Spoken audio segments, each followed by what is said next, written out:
Mrs. Stansford. Mrs. Stansford. Tenez, portez ce pli immédiatement au docteur Amos Willett. Bien, monsieur.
Tout va bien, monsieur? Oui, tout va bien, merci. Bonsoir. Je vous prends Bonsoir. ceci, s'il vous plaît. Il est bien? Oui, très bien. Oui, $20, s'il vous plaît. Ouais. Merci. Merci. Au revoir. Bonne soirée. On va fermer, monsieur. Merci, au revoir. Bonne fin de journée.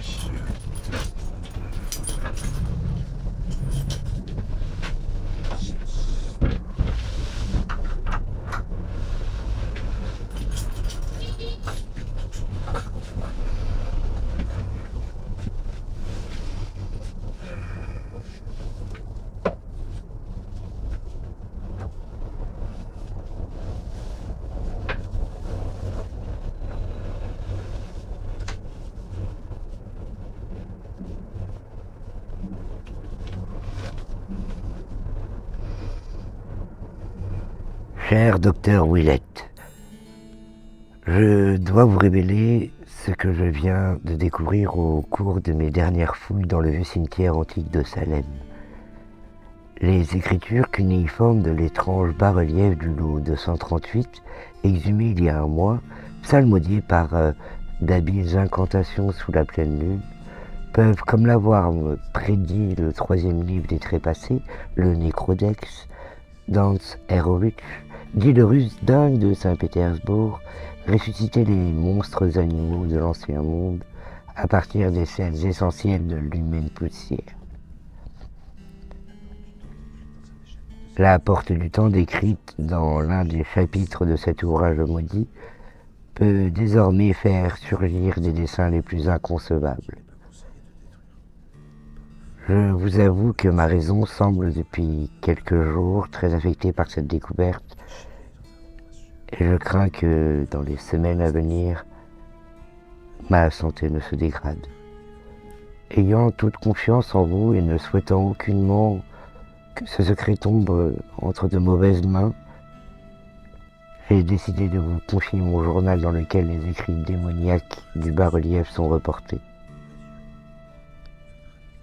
Cachez-le dans un endroit sûr et que votre âme reste en ce monde. Votre dévoué, Howard Tanningham.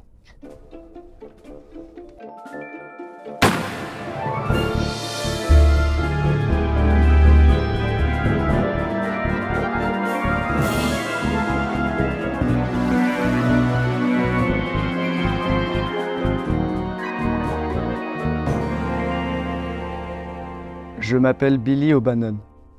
Je prépare une thèse sur l'histoire de la sorcellerie en Angleterre.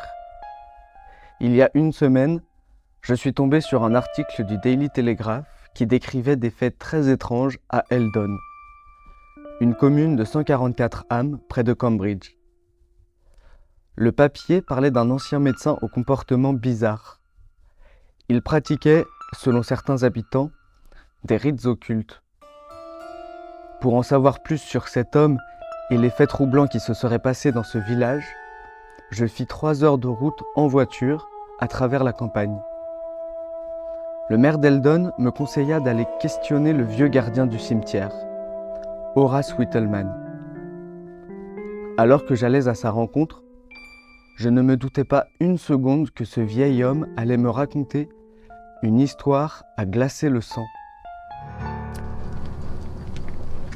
Ce vieux Pickney n'avait pas son pareil pour faire peur aux enfants avec son physique de Quasimodo et son air détaché. Mais de là à parler de sorcellerie... C'est pourtant ce que m'a dit l'homme un peu gauche qui m'a reçu à la mairie. Richard Blake. Il en voulait à Pickney à cause de la pneumonie de son fils qu'il n'avait pas pu guérir. Les rancœurs, ça fait dire n'importe quoi. Non, Tottole était un médecin brillant. Il donnait des cours d'anatomie à la faculté de Cambridge. Il était consciencieux, il aimait ses élèves. Le journal parle de la métamorphose de son visage, de son comportement agressif et de son suicide dans des circonstances bizarres. Et alors, ça n'en faisait pas pour autant un adepte de la magie noire. Mais des choses bizarres se sont passées, ça oui. Vous pouvez me raconter ?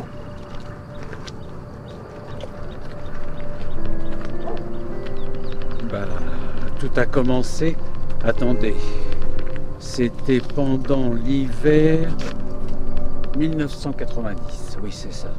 Un des plus froids qu'Eldon n'ait jamais connu. Qu'est-ce qui s'est passé ? Tottole est parti un matin en Amérique, à Providence.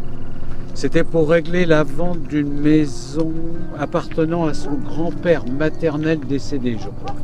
Un certain... Comment s'appelait-il déjà ?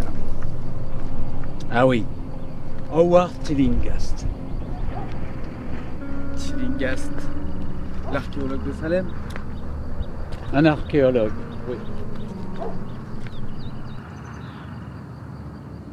Au printemps suivant, il est reparu. On a eu du mal à le reconnaître. Il avait maigri, marchait curieusement. Il parlait plus à ses voisins. Et puis des bruits ont couru. Des bruits ? Quels bruits ? Des patients qui avaient soi-disant entendu des sortes de chants provenant de son cabinet, comme des incantations. Et puis, du coup, les gens disaient qu'il avait fait un pacte avec le diable. Pickney Tottole aurait-il été possédé ? Pensez ça. Vous ne me semblez pas convaincu. C'est vrai. Pour moi, Tottole avait été plutôt victime d'une malédiction. Pourquoi une malédiction ? Une succession de malheurs s'est abattue sur lui. D'abord, il y a eu sa sœur Meredith avec qui il vivait. Qu'est-ce qui s'est passé ? Elle est brusquement morte un matin, après une nuit terrible. Si c'est pas malheureux, un joli brin de femme comme elle qui débordait d'énergie. Comment est-elle morte ?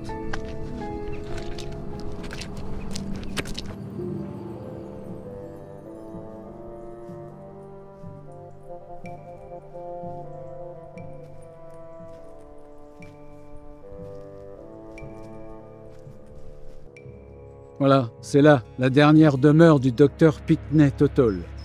Et à côté, c'est celle de sa sœur. Mais c'est un cimetière abandonné ici. Les os sont arrivés après le repas du soir. Le mouflet que portait Meredith se présentait mal. Paraît que la petite a hurlé toute la nuit avant de le mettre au monde. C'est son frère qui l'a accouché. Quand l'enfant est paru au petit matin, elle l'a pris dans ses bras frêles, l'a embrassé sur son petit front plissé et est morte d'épuisement. C'est horrible. Ouais. Comme nul ne savait qui était le père, Tuttle l'a appelé Howard, comme son arrière-grand-père, et l'a élevé comme son propre fils, seul dans leur maison. Ensuite, il y a eu les erreurs de diagnostic, les plaintes des patients, tout s'est enchaîné. Des accès de fureur, d'agressivité. Il y en a même qui disaient qu'il était devenu mentalement déficient. Et puis, il y a eu cette nuit de pleine lune où il est mort dans son cabinet, laissant le pauvre gamin à son triste sort, sans famille. Destin singulier, en effet. Ouais. Il y a autre chose que vous devez savoir. Autre chose? Quoi?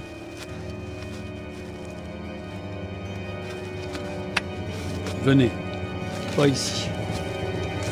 Attendez-moi!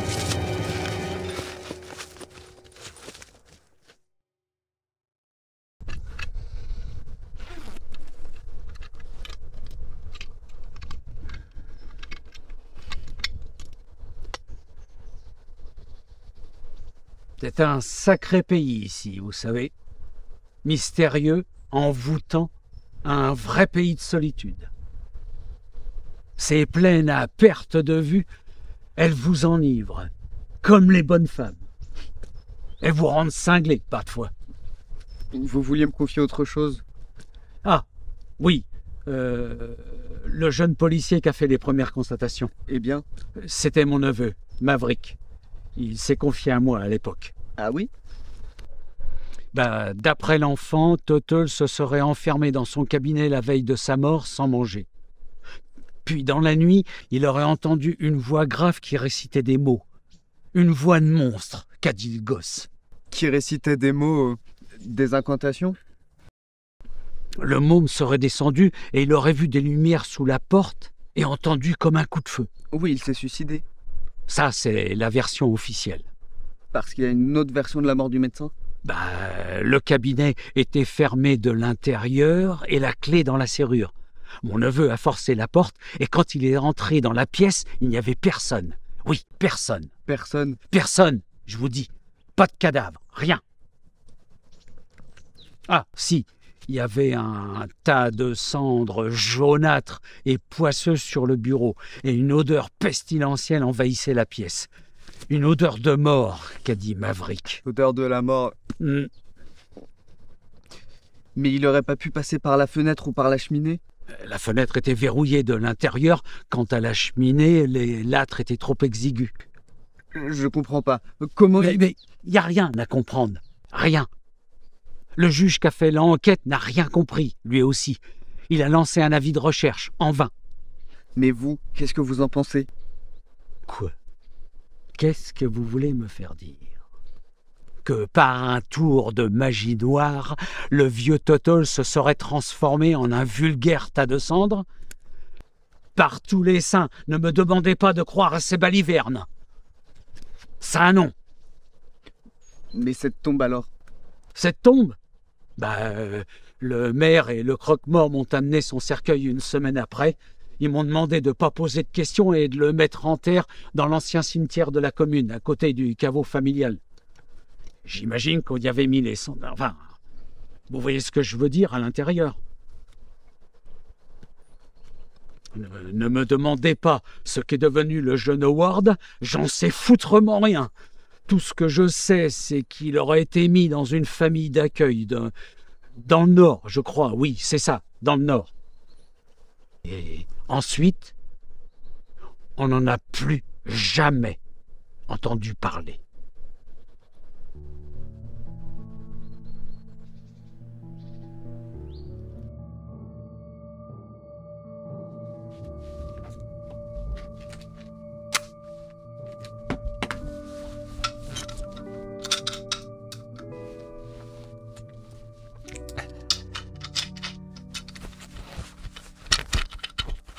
Bon, je crois que je suis prêt. Si vous voulez bien vous asseoir devant moi, là. Là, prenez place. On peut commencer. Nous sommes le 4 avril 2026, il est 10h. Interview de l'écrivain Howard Tuttle. Et par quoi voulez-vous que je commence? Eh bien, je veux tout savoir. Comment l'idée de votre roman vous est venue? Commencez par le début. On était en fin d'après-midi, j'ai roulé de bonnes heures.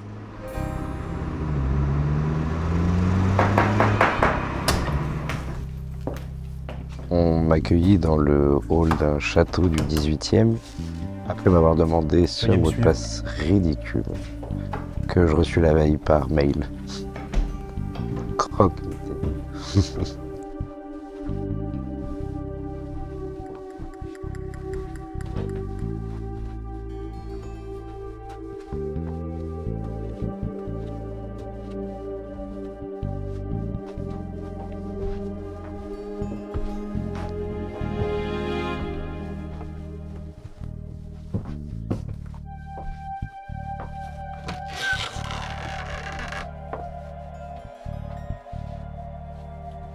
Bonne soirée, monsieur.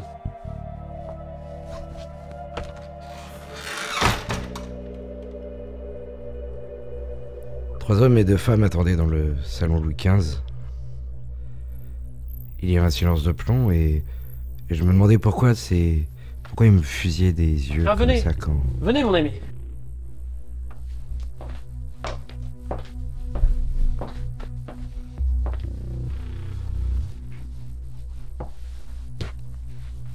Eh bien, je crois que nous sommes au complet.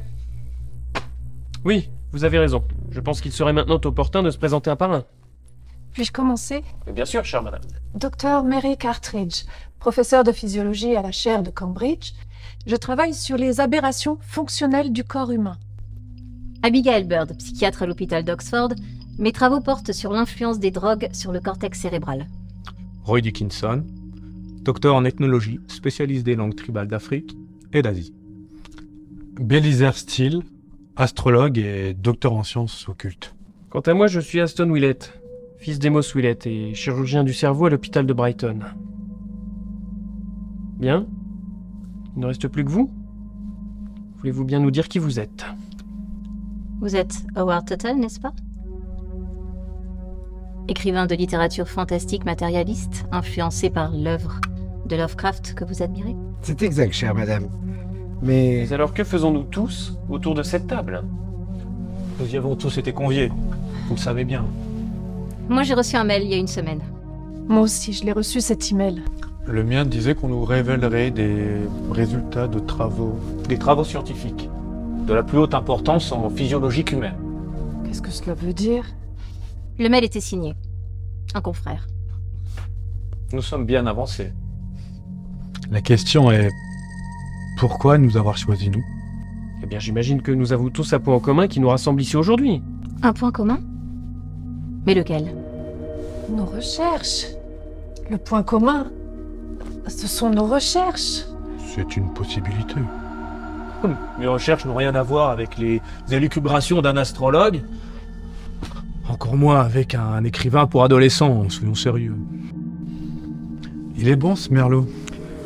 On ne nous a pas choisis par hasard. Ah oui? Qu'en savez-vous? Vous avez une théorie, Stephen King? Stephen King. Mesdames, monsieur... Howard, vous avez une idée? Alors, plus d'histoires à raconter? L'écrivain est en manque d'inspiration, peut-être? Mais pourquoi vous acharnez-vous sur cet homme? Bah alors, si on veut même plus rigoler maintenant. Je lève mon verre à notre hôte, qui soit-il. Bien, récapitulons. Il y a une semaine, nous recevions tous un mail d'un soi-disant confrère, nous invitant à nous rassembler ici aujourd'hui.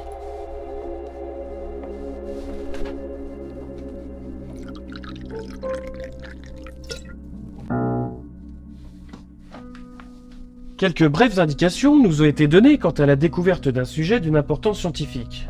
Et chacun d'entre nous, motivé par la curiosité, s'empresse de répondre qu'il viendra, mais... Qu'est-ce qui vous préoccupe?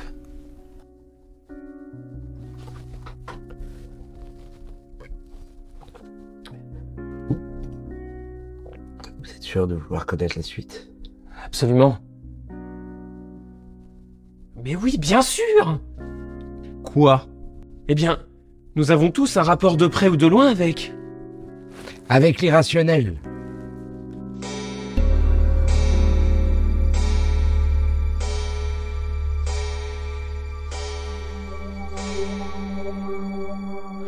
rationnel. Vous me faites peur. Effectivement, oui. Nous avons tous une part d'irrationnel dans nos activités de recherche. J'aurais tout entendu. Hein. Oui, même vous, Dr. Dickinson. Moi? Oui. Ah non, non, non. Il y a bien des charlatans ici, mais ce n'est certainement pas moi. Je vous permets pas, monsieur. Bon, et si notre hôte venait enfin nous le dire de lui-même? Je suis d'accord. Oh, qu'il se taise. Cette soirée est grotesque. C'est tout vu. On nous fait une blague. C'est comme ce mot de passe pour entrer. Croque-mitaine. Tout cela est saugrenu. En tout cas, le vin, lui, il est parfait. Guet-apens, oui. Les amis, calmez-vous, calmez-vous. Je suis sûr qu'on va bientôt dénouer tout ce mystère. Qu'est-ce que c'est? Je crois que ça venait du fond de la pièce. Là, entre les deux portes. Ça ne va pas? Vous voulez faire une pause?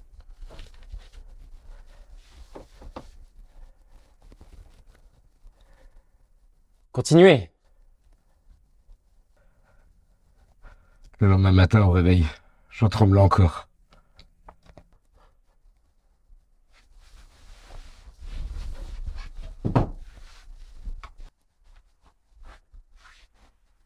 Continuez.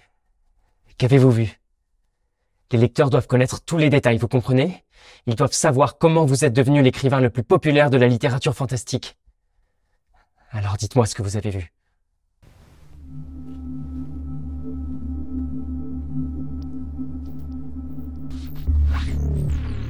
Y a quelqu'un?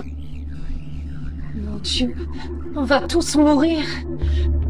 Bon, allez, ça suffit maintenant. Montrez-vous. Quelle mascarade. C'est décidé? Je pars. Impatience, scepticisme, alarmisme, peur indicible. Votre manque de croyance et de bienveillance en l'irrationnel me navre au plus haut point. Vous êtes consacré par vos pairs pour vos travaux reconnus mondialement, mais vos certitudes sont autant de voiles sur la connaissance que de masques sur l'apparente sincérité de vos intelligences. Les intellectuels comme vous n'auront pas de mal à témoigner au monde entier de la puissance de l'autre côté du réel.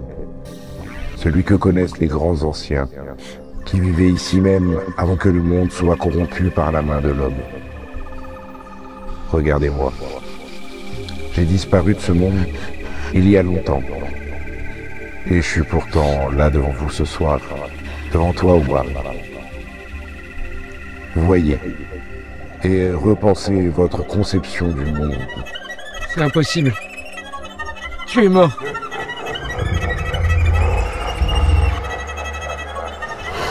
Viens vers nous. Formidable. Mes lecteurs vont adorer. Je vois déjà le titre de mon article.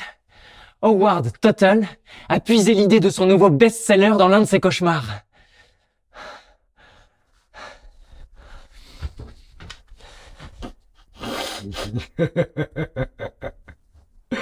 Un cauchemar.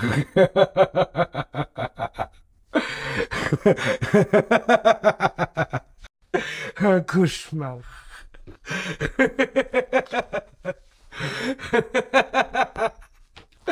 Mais mon pauvre Curling, ce n'est pas un cauchemar, c'est la stricte et funeste réalité.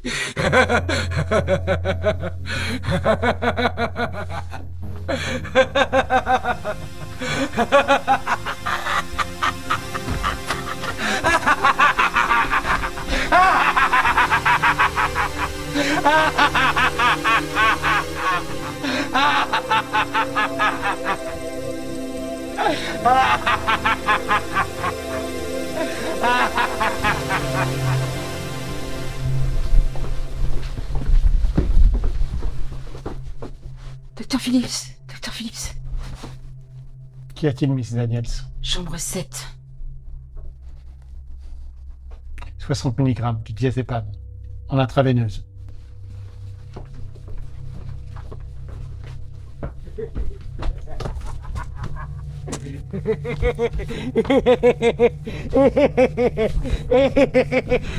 C'est la vérité. C'est la stricte vérité.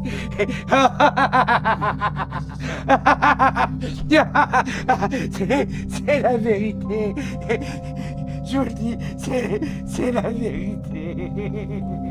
Tous les protagonistes de l'histoire racontée par le pauvre Howard ont effectivement existé dans la réalité, et tous ont été frappés d'une mort fulgurante. Le brillant docteur Aston Willett fut interné à l'hôpital psychiatrique de Brighton, après avoir été victime d'hallucinations lors d'une intervention chirurgicale. Il est mort un matin dans son lit, frappé d'un mal que les médecins ne purent expliquer. Belisaire Steele, lui, fut retrouvé mort noyé dans la Tamise. Son voisin, interrogé par la police, dira qu'il avait été pris de démence.